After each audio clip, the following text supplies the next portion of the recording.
এতদিন আমরা খালি দেখতাম যে মসজিদে আগুন লাগে, তারপরে মন্দিরে আগুন লাগে, প্যাগোডাতে আগুন লাগে, এরকম। তো এই আগুন টাগুন লাগলে পরে আমরা তো এগুলো নিয়ে ভিডিও টিডিও করে বলতাম, এই যে মসজিদ আল্লাহর ঘর, ওখানে আগুন লাগলে আল্লাহরই না সেটা রক্ষা করার কথা, তা তো রক্ষা করে না। তারপরে যে হিন্দুদের মন্দির, সেটা দেবদেবতাদের ঘর, কই তারাও তো রক্ষা করেন, এরকম বলতাম না। কিন্তু নেচারালি আমাদের চোখের সামনে কিন্তু এই ওই গির্জা টির্জা যে আগুনে পুড়ে যায়, এগুলো কিন্তু আমাদের নজরে পড়তো না। তো এখন হঠাৎ করে কিন্তু এই যে একটা নজরে পড়ে গেল। কানাডার মন্ট্রিয়ালের উপকণ্ঠে কত 130-40 বছর বয়সের, মানে 130-40 বছর বয়স এই গির্জাটা। তো এখানে তো দিব্যি দাউ দাউ করে আগুন জ্বলে যাচ্ছে, তাই না? এখন এইটা তো ওই খ্রিস্টানদের ঈশ্বরের ঘর, গডের ঘর।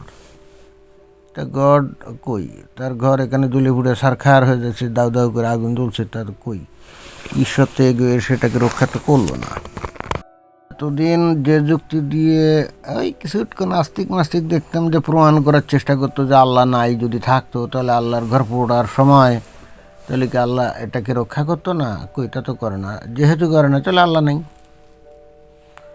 আবার ওই হিন্দুদের যে মন্দির, সেটাও যেহেতু যখন আগুনে পুড়ে যায় অথবা ভাঙচুর করে মুমিন মুসলমানরা, তখন তো দেবতা বা দেবী তো ওই মন্দির তো রক্ষা করে না, তাদেরও অস্তিত্ব নেই।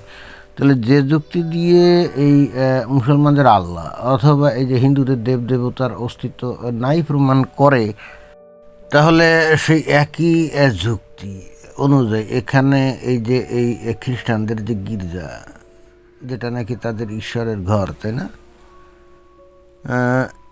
তো সেটা তো জ্বলে পুড়ে সারখার হয়ে একেবারে ছাই ভস্মে পরিণত হলো। কই ঈশ্বর তো এখানে কোনো নড়াছড়ার কোনো লক্ষণ তার দেখা গেল না, রক্ষাও করতে আসলো না। তো খ্রিস্টানরা আবার তো ট্রিনিটারিয়ান গডে বিশ্বাস করে, God the Father, Holy Spirit, আর কি Jesus Son of God, right? তো এখানে বলা হয় যে এই জগতে সব কিছুর মধ্যে এই হোলি স্পিরিট অর্থাৎ পবিত্র আত্মা নাকি অবস্থান করে এবং মানুষদেরকে সৎ পথে পরিচালিত করার চেষ্টা করে।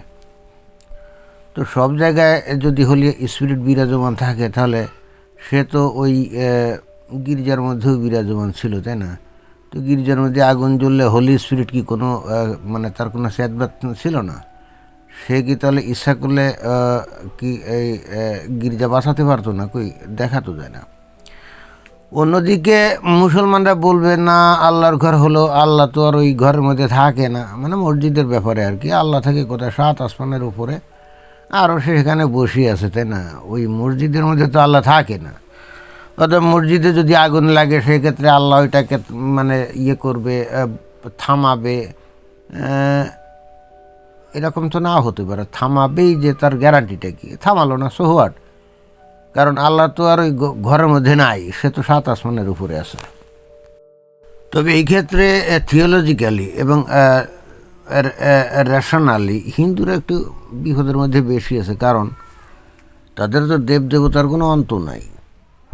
শিব, তারপরে দুর্গা, কালী, গণেশ, লক্ষ্মী, সরস্বতী, তাই না? তারপরে কৃষ্ণ, কত অগণিত।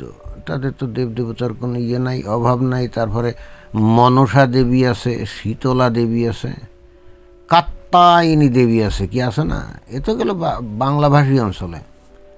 ওই ভারতের ওই অবাঙ্গালী অঞ্চলে সেখানে কত ধরনের যে দেবদেবতার অস্তিত্ব সেখানে বিদ্যমান। হনুমান আছে, রাম, তারপরে আবার ভেঙ্কটেশ্বর, এরকমও আছে শুনছি। যখন এর মধ্যে এখন এই হিন্দুরা বেসিক্যালি কাকে ঈশ্বর মনে করে বা এই দেবদেবতার ব্যাখ্যা কী? অনেকে অবশ্য বলে যে এই দেবদেবতা আসলে ঈশ্বর না, এগুলো হলো ঈশ্বরের প্রতিনিধি। তো ঈশ্বরের প্রতিনিধি হলে তাহলে ঈশ্বরকে, এই প্রশ্নটা তো রয়ে যায়। আবার হিন্দুরা বলে যে তাদের ঈশ্বর নাকি মানব রূপে বা বিভিন্ন জীবজন্তুর রূপে মাঝে মাঝে এই দুনিয়াতে অবতরণ করে, যাকে বলা হয় কি অবতার, তাই না? অবতার, যেমন ওই কৃষ্ণ ছিল এরকম অবতার, স্বয়ং ঈশ্বর নিজেই এই দুনিয়াতে নেমে আসে। কিন্তু সেখানেও কিন্তু প্রশ্ন রয়ে যায়, কারণ ঈশ্বরের তো আবার ওই যে শিব, তার ব্রহ্মা বিষ্ণু মহেশ্বর, ব্রহ্মা বিষ্ণু মহেশ্বর মানে হলো শিব। তা এই তিনজন কি ঈশ্বর নাকি, নাকি এদেরও একজন কেন্দ্রীয় কোনো ঈশ্বর আছে, কে জানে? তো ওই বিষ্ণুর অবতারই হলো নাকি এই যে কৃষ্ণ। তারপরে হিরণ্যকশিপু হিসাবে, না, হিরণ্যকশিপুকে বধ করার জন্যে আসছিল কি ওই নৃসিংহ অবতার, তাই না? আর রাবণরে বধ করার জন্যে আবির্ভূত হয়েছিল রাম, এরকম। এখন এর মধ্যে কোনটারে তারা মেইন ঈশ্বর মনে করে কে জানে। কিন্তু যদি তারা এটা বলে যে দেবদেবতার হল ঈশ্বরের প্রতিনিধি বিভিন্ন শক্তির, তাহলেও তাদের তো অন্তত তাদের মন্দির রক্ষা করার ক্ষমতা তো থাকা উচিত যৌক্তিকভাবে, তাই না? এখন কালীর মন্দির যদি আগুন লেগে যদি পুড়ে যায়, অথবা মুমিন মুসলমানরা যেটা করে, কালীর চেহারা ছবি দেখতে তো একটু মানে বিভৎস টাইপের, তাই না? কালো, তারপরে আবার মুন্ডু, কাটা মুন্ডু, আবার গলায় টলায় দেওয়া আছে, মানে খুব বিভৎস লাগে আর কি। মুমিন মুসলমানরা তো এটাকে শয়তানের মূর্তি হিসেবে গণ্য করে, এবং সেই হেতু চান্স পাইলে কিন্তু তারা লাঠি সোটা নিয়ে এই কালী মন্দিরে আক্রমণ করে ওটা ভেঙে চুরে খান খান করে দেয়। তো তখন তো কালী কই, কালী নাকি কত কি রক্ষা টক্ষা করতে পারে। তো খোদ যখন মুমিন মুসলমানরা লাঠি সোটা নিয়ে তার উপরে ঝাঁপিয়ে পড়ে, তখন তো কালী নিজেকে রক্ষা করতে পারে না। অর্থাৎ যুক্তি হিসাবে কিন্তু ওই উৎক নাস্তিকরা অনেক কিছুই দেয়, এবং ওই একই যুক্তি দিয়ে কোনো ধর্মকে আসলে সঠিক প্রমাণ করা যায় না। ওই একই যুক্তি দিয়ে যেমন এই ইসলামকে সঠিক প্রমাণ করা যায় না, কারণ ওই যে আল্লাহর ঘর মসজিদ তো আল্লাহ রক্ষা করে না, বা এই যে এই ঈশ্বর তাদের ওই গির্জা রক্ষা করলো না। তো এদিক দিয়ে অবশ্য বুদ্ধিস্টরা মানে একটু লাকি হবে, তাই না? বুদ্ধিস্টরা তো ঈশ্বরেই বিশ্বাস করে না। তো তাই যদি হয়, তাহলে তাদের প্যাগোডা অথবা কায়াং, অর্থাৎ তাদের যে মন্দির, সেখানে আগুন জেলে পুড়ে গেলে তারা তো কোনো ঈশ্বরেই বিশ্বাস করে না, তাই সেক্ষেত্রে পুড়ে যেতেই পারে। তাহলে তো সবচেয়ে যৌক্তিক ধর্ম বুদ্ধিস্ট মনে হয় নাকি?